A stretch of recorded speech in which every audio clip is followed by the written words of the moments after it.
For the Lord gives wisdom, and from his mouth come knowledge and understanding. Do not be wise in your own eyes. Fear the Lord and shun evil. The fear of the Lord is the beginning of wisdom, and knowledge of the Holy One is understanding.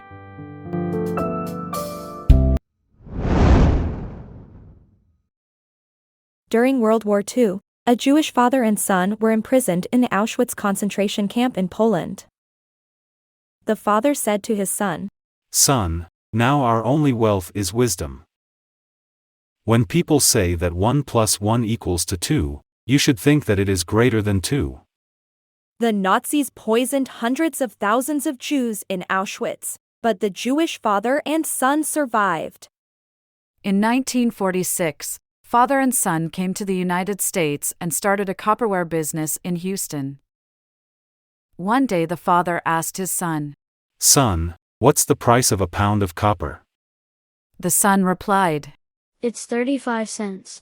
The father said, "Yes, the whole state of Texas knows that the price of copper is 35 cents per pound, but as the sons of the Jews we should say $3.50.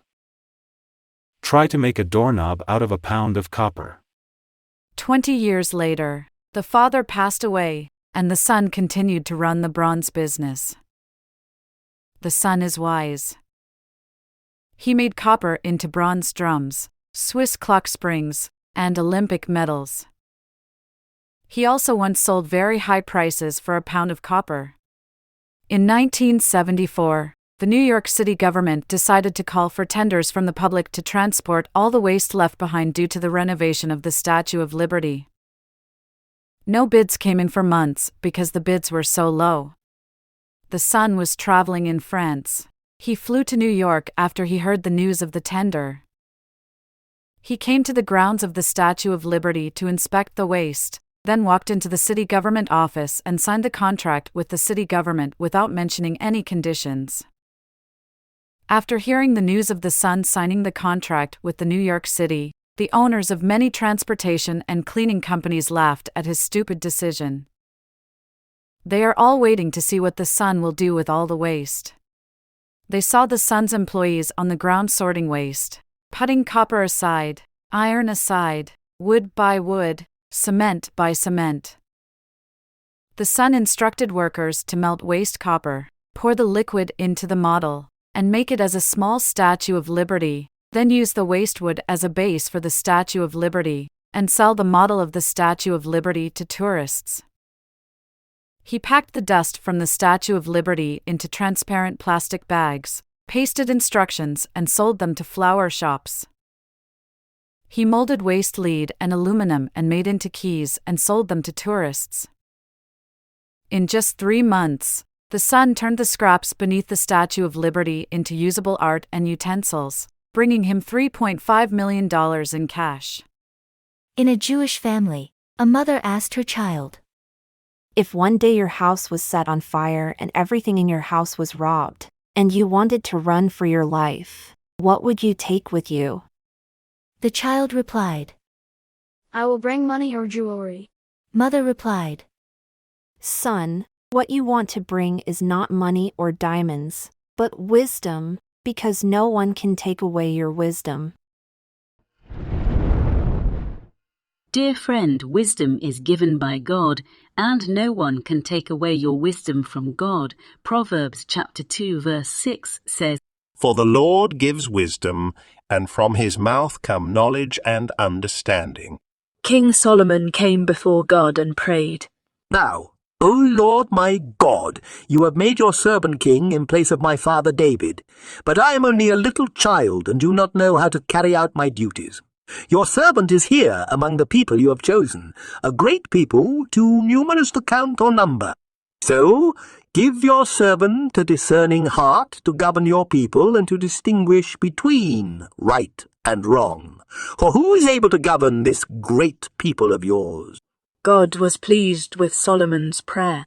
Since you have asked for this and not for long life or wealth for yourself, nor have asked for the death of your enemies but for discernment in administering justice, I will do what you have asked. I will give you a wise and discerning heart, so that there will never have been anyone like you, nor will there ever be. Moreover, I will give you what you have not asked for, both riches and honor, so that in your lifetime you will have no equal among kings.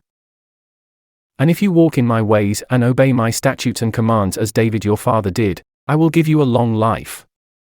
Solomon didn't ask for lifespan or wealth. God gave Solomon more than what Solomon asked or imagined. God gave him wealth and dignity in addition to wisdom. How can we gain wisdom? First, we must fear God. The fear of the Lord is the beginning of wisdom, and knowledge of the Holy One is understanding. A person who fears God is the one who shuns evil.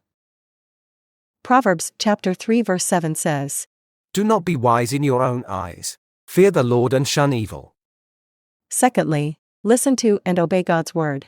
Now then, my sons, listen to me. Blessed are those who keep my ways. Listen to my instruction and be wise. Do not ignore it. Thirdly, trust in God. If any of you lacks wisdom, he should ask God, who gives generously to all without finding fault, and it will be given to him. But when he asks, he must believe and not doubt, because he who doubts is like a wave of the sea, blown and tossed by the wind. We must look at things with spiritual eyes. We must know that the wisdom of the world is very different from the wisdom that comes from God. 1 Corinthians chapter 1, verse 21 says, "For since in the wisdom of God the world through its wisdom did not know him, God was pleased through the foolishness of what was preached to save those who believe." True wisdom comes from God, and the prerequisite for obtaining wisdom from God is to first come before God and to know him. Proverbs chapter 9, verse 10. The fear of the Lord is the beginning of wisdom, and knowledge of the Holy One is understanding. A person who receives God's saving grace is a person of God. He has the Spirit of God in his heart. But God has revealed it to us by his Spirit. The Spirit searches all things, even the deep things of God. For who among men knows the thoughts of a man except the man's spirit within him? In the same way no one knows the thoughts of God except the Spirit of God. In our lives today, we need the wisdom from God so much that we cannot live without it. Moses' prayer. Teach us to number our days aright, that we may gain a heart of wisdom. A wise person has God's words in his heart. He understands God's plan of redemption. He understands what God does in his life. He understands the meaning of life. He cherishes every day of his life. He knows that what he has on earth cannot be brought to heaven. He knows that a truly meaningful life is to let Jesus Christ be the master of his life. Dear brothers and sisters, I hope you are also a person who has gained spiritual wisdom, and may God bless your life.